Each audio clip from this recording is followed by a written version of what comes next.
This video will go through the basic procedure of creating a simple truss layout in Vertex BD.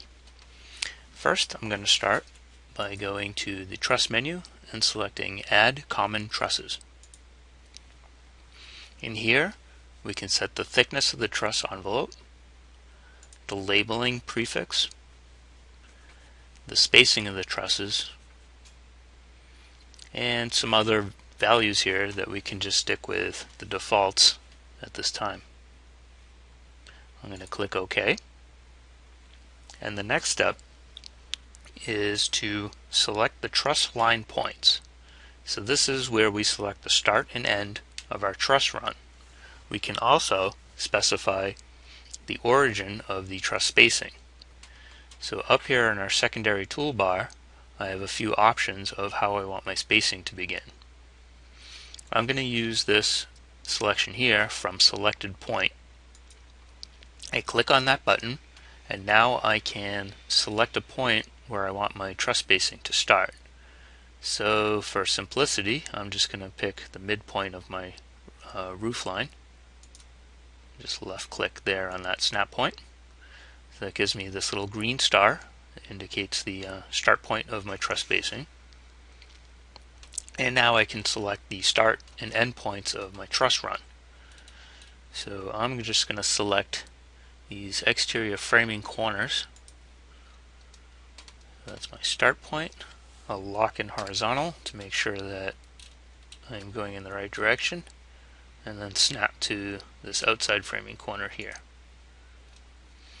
As soon as I make that second selection, I go to the next step of defining our truss area, and that is to select the above slopes.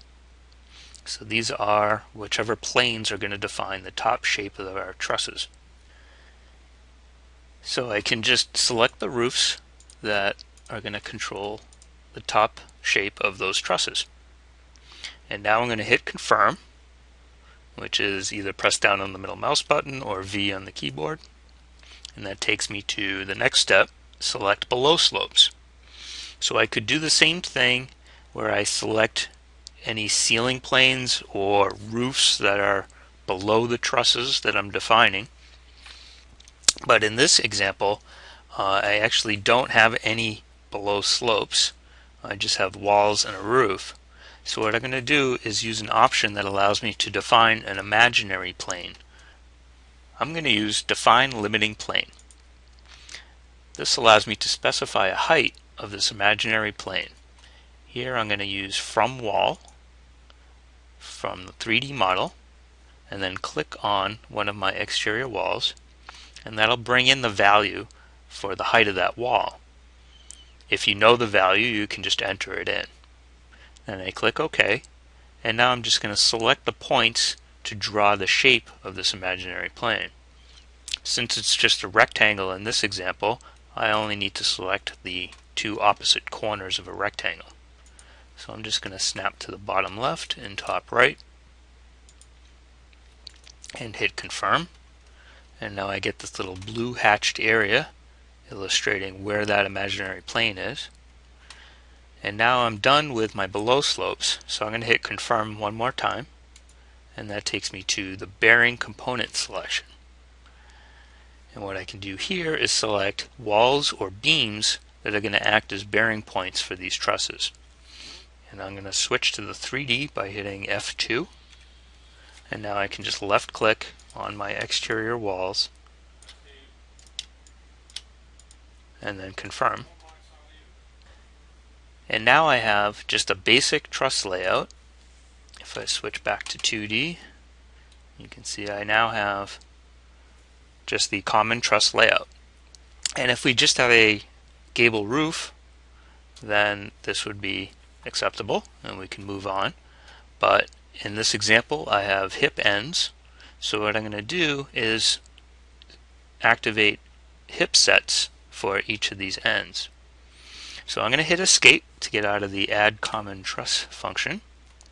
And now I can go back to the Truss menu, and I'm going to select Add Truss.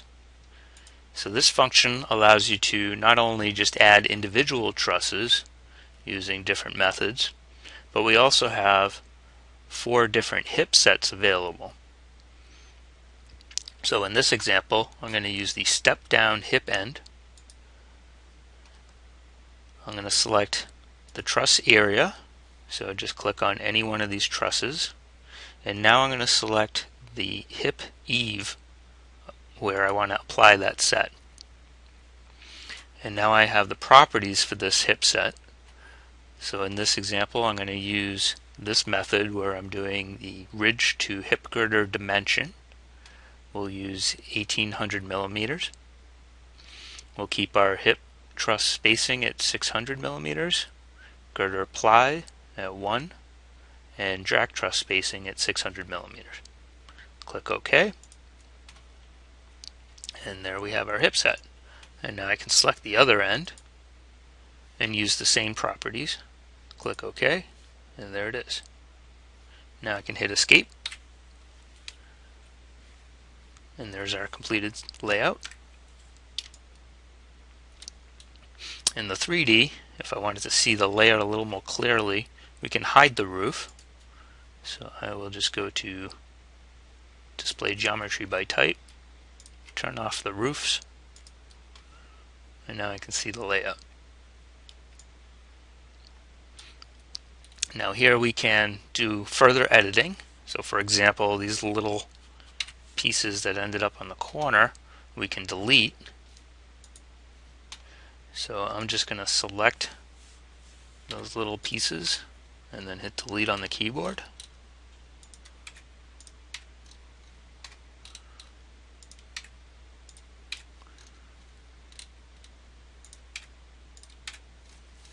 And go back to the 2D. You'll see it deleted both in the plan and the 3D model. Let's turn the roof back on. So go back to your Display Geometry by Type, hit All, OK. And now we can do further editing if needed. For example, if I wanted to copy a truss, let's say I need another truss somewhere in this area, I can select the truss I want to copy, right click, select the copy function. And in this case, I want to keep the new truss connected to the original truss area and then update its shape so that I will have the right truss shape in its new location. And click OK. Now I can select a reference point and then its new location.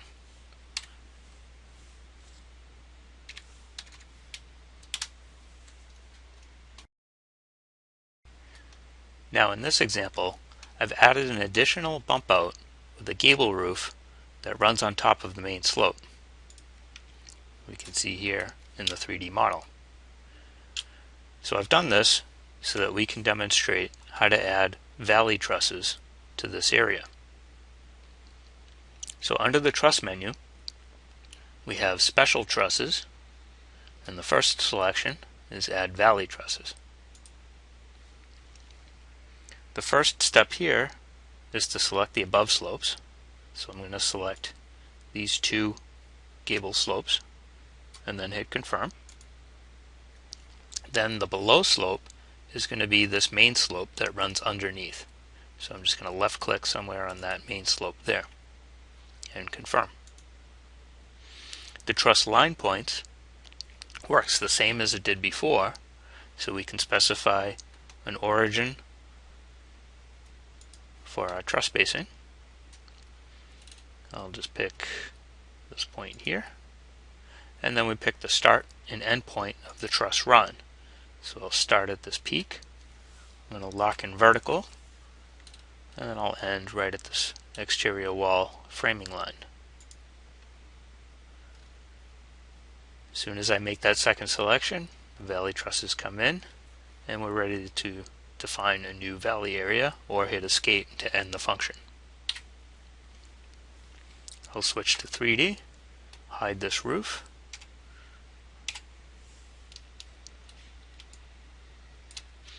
and there it is. We can just continue to use the common truss function to fill in the remaining trusses of this bump out. So I will restore my roof. switch back to the plan view, and then just run through the add common truss function once again.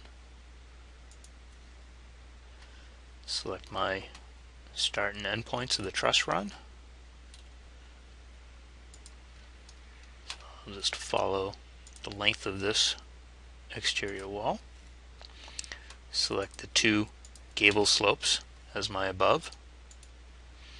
Then again, I will use the define limiting plane to create an imaginary plane for my bottom slope.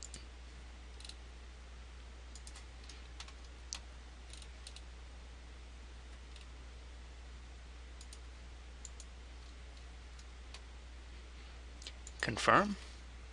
And now my bearing components will just be these two side walls.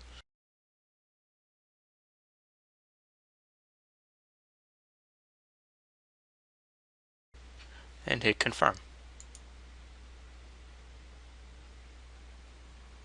Once your truss layout is complete, you can now choose to export those truss envelopes to an engineering program like Truss D&E for cold form steel trusses, or MyTech 2020 for wood frame trusses, or you can choose to add the components directly in Vertex BD. If you're going to be exporting the truss envelopes to a engineering software, you first need to create the truss drawings and schedule. To do that, I'm going to go to the truss menu and select Generate Truss Part Numbers. Now I can hit Control A on the keyboard to select all the trusses and confirm. I'll click OK on the selection. You'll see your panel drawings get updated. We'll click Yes to update the schedule, and then I'm going to left click to place the schedule down on the layout. So now all my trusses have labels that will be used when creating the export files. So to create the export, I can go to the Truss menu, then go to Advanced, and select Links to Truss Design. Here you can choose which format you want to export. So for cold form steel trusses, we can write to Truss D&E, and I'll just select this latest format. So it creates the transfer files into a subfolder called Truss Pics within the Active Projects folder. If you want to add the components to the trusses within Vertex BD without exporting to a engineering software, you first need to add those components to the trusses before generating the truss drawings. So what I'm going to do is remove the truss drawings by going to the Panels menu and select Unbuild Panel.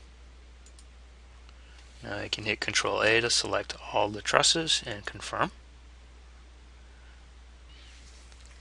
Then I can escape and get rid of the truss schedule here as well. We will recreate that later on. To manually add the truss members to a truss, first we're going to open up a truss as a 2D drawing, and then we can add the components to that 2D drawing. So again, from the Truss menu, I'm going to select Edit Truss in 2D Drawing. And then I select a truss. I'll grab this common truss right here. And now we're looking at the elevation view of that truss envelope. This function not only allows you to add components to the envelope, but you can modify the shape of the envelope as well. This is just a drafting line that can be edited using our drafting functions, and then the hatch just needs to be updated so that it fills the new shape. But in this example, we can stay with the original shape, and we're just going to add profiles to this envelope. So under the Beams and Columns menu, I have a function to add just general profiles. Then I'm going to select this Properties button, and this will allow me to select which cross-section I want to add to the envelope. So first I'm going to pick a library. I'll pick the PGU, and then the size. I'll pick a 100 by 1.6. Click OK. The locating point selection allows you to select which point to use on the cross-section as the reference point when you're drawing that piece. So for example, if you want to select the upper left corner, we can just select this little diamond here. Then I'm going to select my starting point and zoom in to look at the orientation of the piece. If needed, you can rotate that piece 90 degrees by hitting the left or right arrows on your keyboard. The green dot represents the currently selected reference point. So I'm putting that top left corner of this piece on the center line of this truss envelope. I'm going to snap that piece to the peak and then start another piece on the other side, and then put in the same piece for the bottom chord. Now here I need to change that reference point, so I'm going to select the bottom left in this case,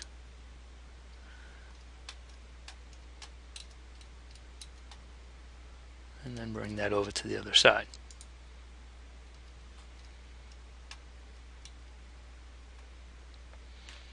Now we can select a different profile to put in the webbing members. So I'm going to hit Properties button once again, select a different library. This time let's go to the PGC, and then pick the size. When adding the pieces manually, the designer needs to know which pieces are required and what locations they need to be placed.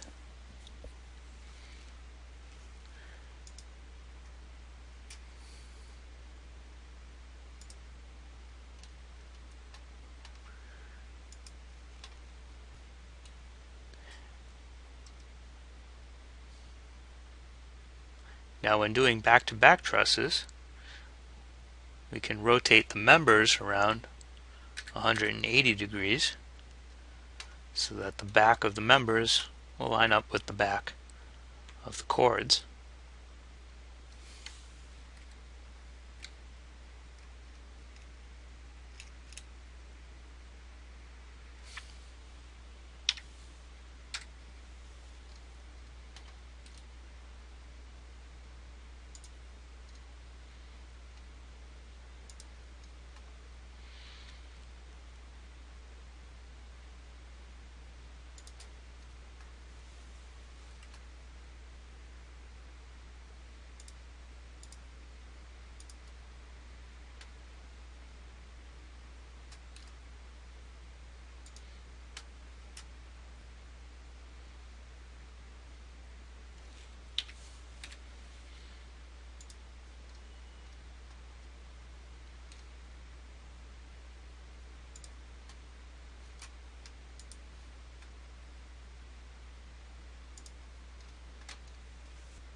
To help speed things along, you can select pieces on one half of the truss and mirror them over to the other half.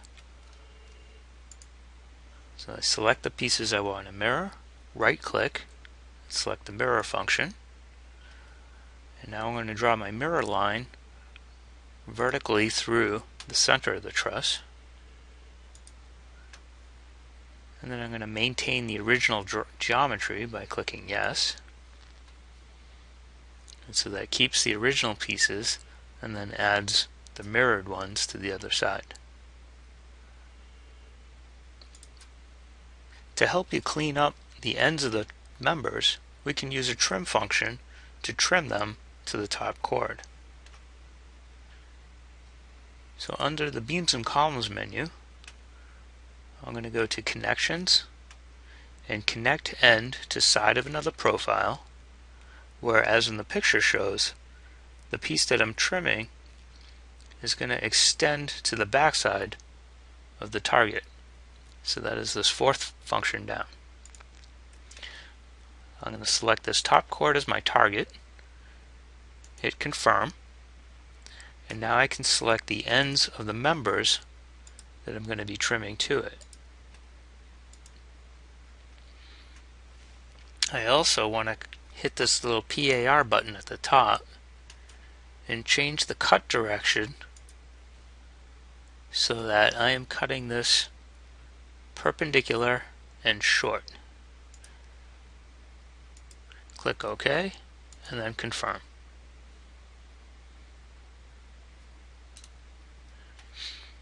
So it trims it short, meaning that the first corner that hits the backside of the target defines the length of the piece. If I had selected perpendicular long, it would extend until the second corner hit the backside of the piece.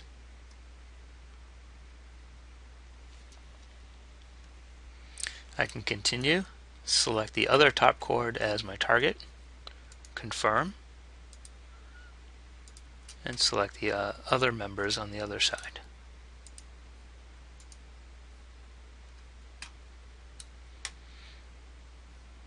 Same thing with the bottom chord.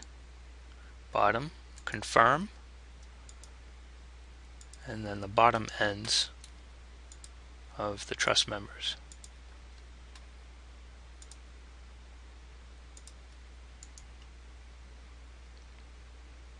And when you're done, we can close the elevation, say yes to save, and now those components will be added to the 3D model. I'll hide the roof, and then I will use the quick hide function to hide this truss envelope. So now we can see the members that belong to that truss.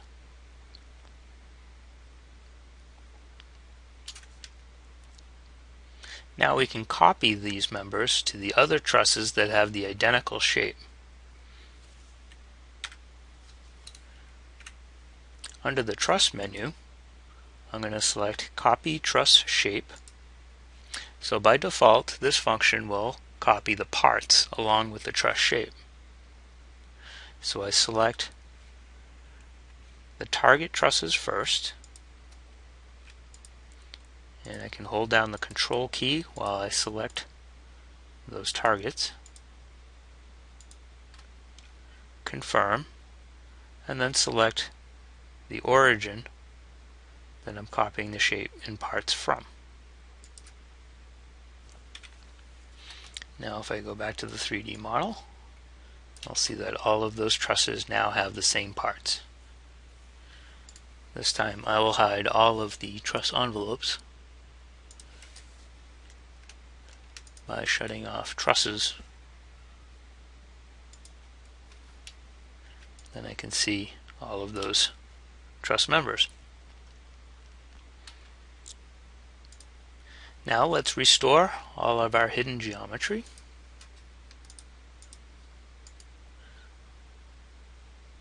I'll also restore all the quick hidden elements. Go back to the 2D, and now we can generate those truss drawings. Under the Truss menu, I'll select Generate Truss Part Numbers, hit Control A to select all, confirm, click OK, update the schedule, left click to place it down, and now we can generate PDF files of all of our truss drawings by going to the Print menu. I'll select Print PDF Sets. Here we're going to choose Floor and Roof Panels. Click OK. Enter a file name. and then your truss drawing should appear.